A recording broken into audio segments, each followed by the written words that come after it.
여러분 안녕하십니까. 4월 24일 토요일 새벽이 되었습니다. 저는 책입니다. 한국 갤럽 여론조사에서 문 대통령의 직무수행 긍정평가가 전주 대비 1% 올랐습니다. 20일부터 22일까지 한 여론조사인데 긍정평가는 31%, 부정평가는 2% 내려간 60%입니다. 그러니까 여전히 부정평가가 긍정평가에 따블입니다. 저는 아직도 긍정평가가 30%를 유지하고 있는데 동의하지 못하는 사람입니다만, 글쎄요, 이만치 우리 사회에서 이른바 친문 세력이 많은 것도 사실인 것 같습니다.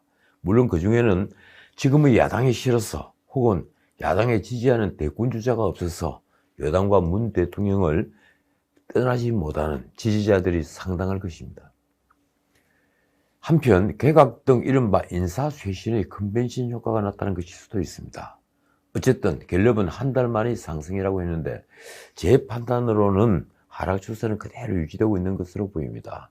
연령별로 보면 40대가 부정평가 42%, 그리고 긍정평가 44%로서 긍정평가가 높을 뿐 나머지 연령대는 부정평가가 압도적으로 높았습니다.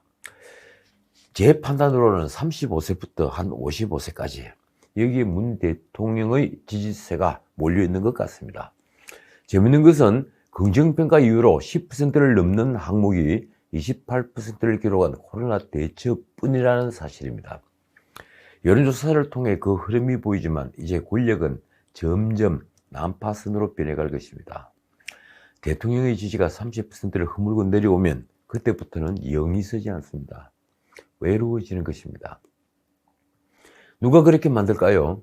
물론 정책의 실패가 철옹성 같던 권력을 허뭅니다. 예컨대 소득주도 성장 정책과 부동산 정책의 참혹한 실패는 국민들에게 가시적인 실패입니다. 눈에 뻔히 보이는 실패라는 것이죠.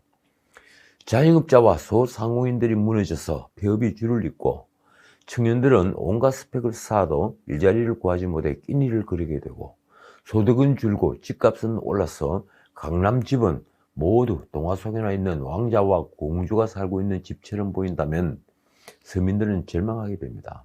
게다가 이 정권이 내로남불 적반하장 후한무치 같은 특징들은 국민의 등을 돌리게 했습니다. 그런데 마의 30%를 허무는 것은 그런 정책의 실패나 도덕성의 상실이 아닙니다.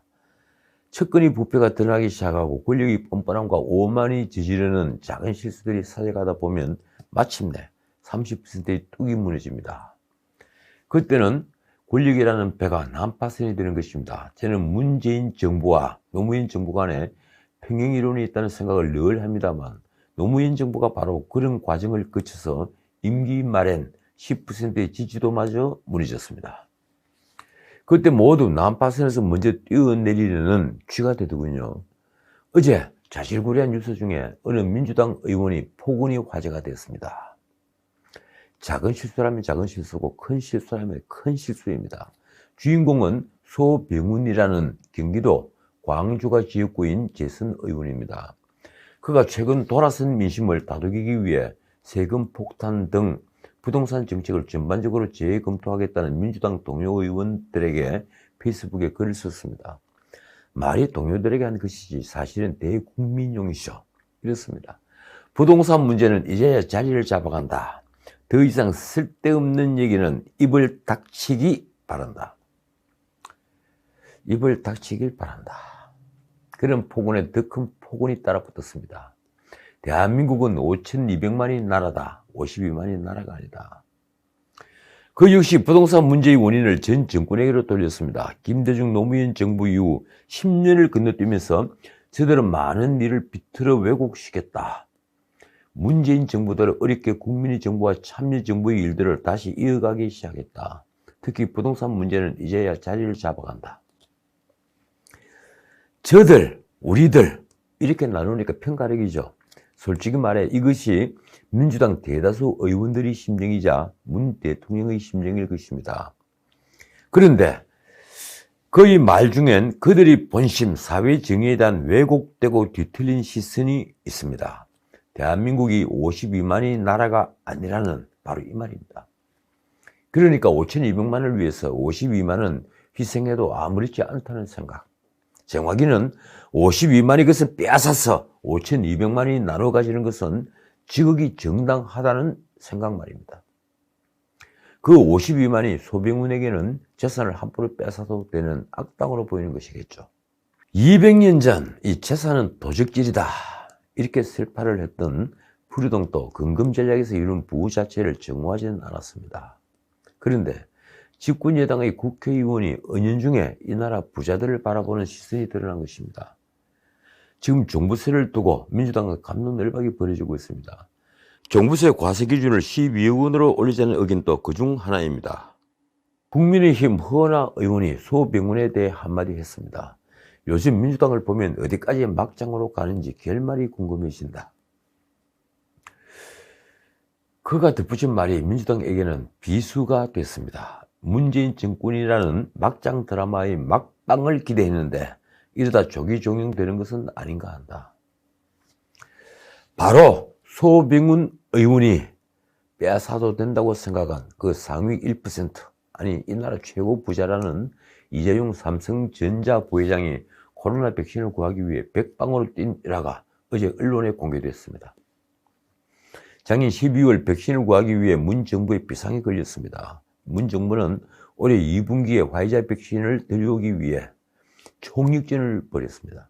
정부는 삼성뿐 아니라 바이오 계열사가 있는 SK, LG 등의 도움을 요청했지만 화이자의 최고위층을 만날 수가 없었다고 합니다. 그러니까 박능우가 이 국회에서 했던 말, 화이자와 모더나가 계약하자고 재촉한다고 한 말은 새빨간 거짓말이었던 것입니다. 그때 이재용 부회장은 자신의 지인인 샨타누 나라엔 어도비 회장이 화이자의 사회이사인 것을 알고 그를 통해 화이자 회장과 백신 총괄 사장을 소개받았습니다. 결국 그 연줄로 12월 22일 화이자 경영진과 박능우 그리고 정은경 질병청장, 김강립 시약처장 그리고 삼성바이오로직스 사장의 화상회의가 성사됐다는 내용입니다. 그 이재용은 지금 감옥에 있습니다. 이 박근혜 전 대통령에게 묵시적 청탁을 하고 정유라에게 말을 빌려줬다는 이유 때문입니다. 그는 집행유예 판결이 다시 뒤집혀서 감옥에 들어갔죠. 소병훈은 이 에피소드를 어떻게 생각할까요? 백신은 지금 국가의 화두가 되어 있습니다. 이 자칫하다가는 전 세계가 일상으로 돌아가 경제 화랑기를 맞을 때 우리는 여전히 마스크를 쓰고 거리두기나 해야 될 판입니다. 아니, 그렇게 될 가능성이 아주 높습니다. 그래서 백신 꼴찌를 면하기 위한 온갖 아이디어가 나오고 있습니다. 최근 스푸트니크 V 공개 검증을 요청한 이재명 지사도 그 중에 하나입니다. 그런데 정세균 전 총리가 한마디 했더군요. 이 지사는 중대본, 그러니까 중앙재난안전대책본부의 중요한 일원이다. 이 중대본에서 그런 문제를 얘기하면 된다. 왜 쓸데없이 정치적으로 각광받으려고 방송에서 그런 얘기를 하느냐는 거죠. 저도 이재명이 중대본 멤버인 것을 몰랐습니다. 라디오 진행자는 정세균에게 번지수가 틀렸다고 보느냐고 물었고 정세균은 짧게 대답했습니다. 네. 후발주자인 정세균은 요즘 이것저것 따질 겨를이 없습니다. 그가 윤석열에 대해서 공격한 말은 이렇습니다. 그분은 검사밖에 안 해봤다. 검사는 정치적 중립성이 가장 중요한 덕목인데 자기 임기도 다 안 마치고 중간에 사임해서 정치를 직행한다.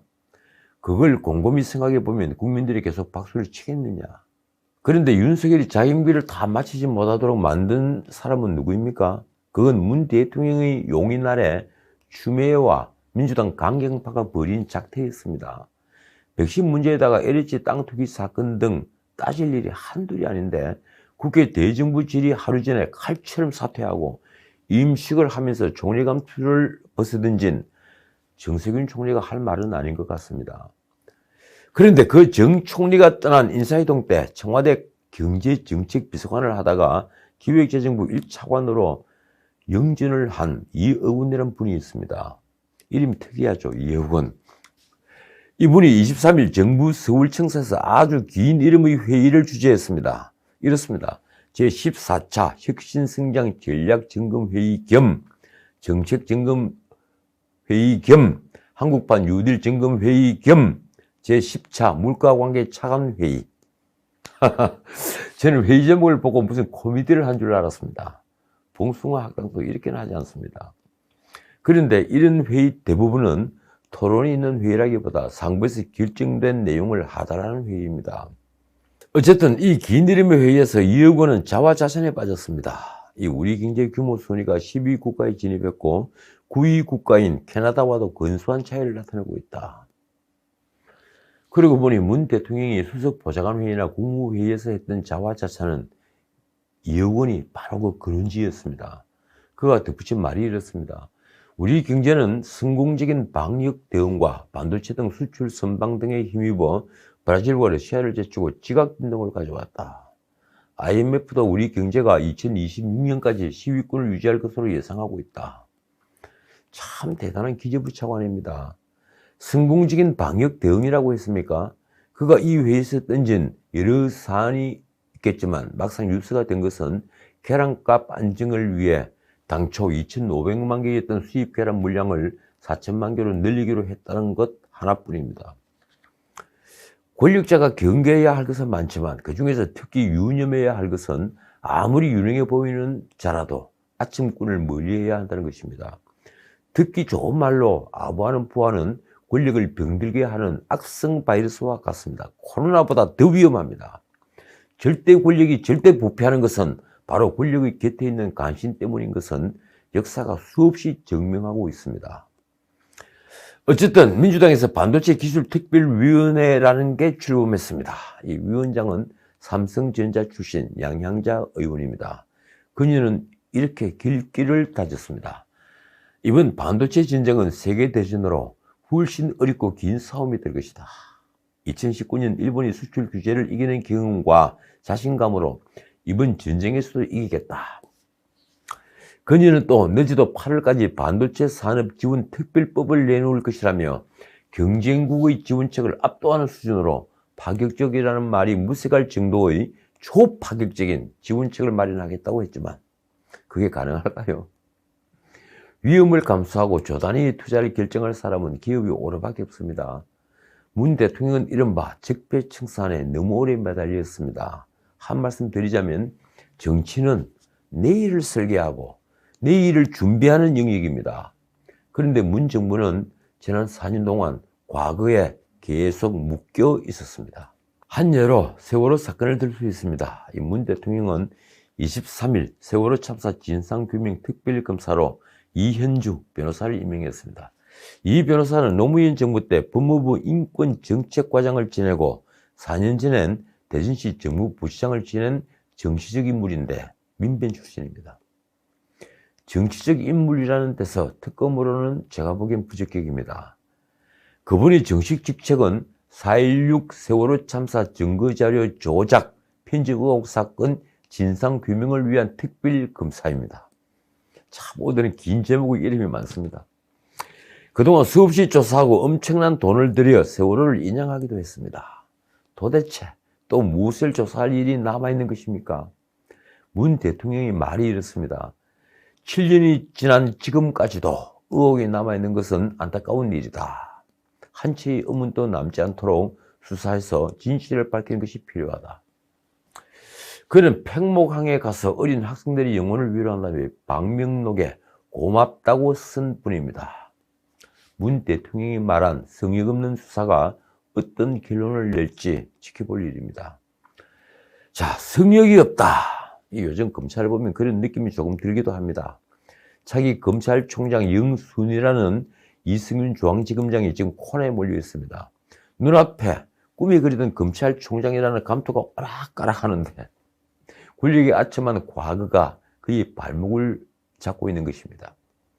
대검은 수원고검장의 요청을 받고 김학의 전 차관 불법 출국 금지 수사 외압 의혹 사건에서 이승윤에 대한 공소제기 여부 등을 판단하기 위해 검찰수사심의위원회를 소집하기로 결정했습니다. 문제는 바로 이것이죠. 검찰총장 후보를 결정하는 후보추천위원회가 먼저 열리느냐 아니면 수사심의위원회가 먼저 열리느냐.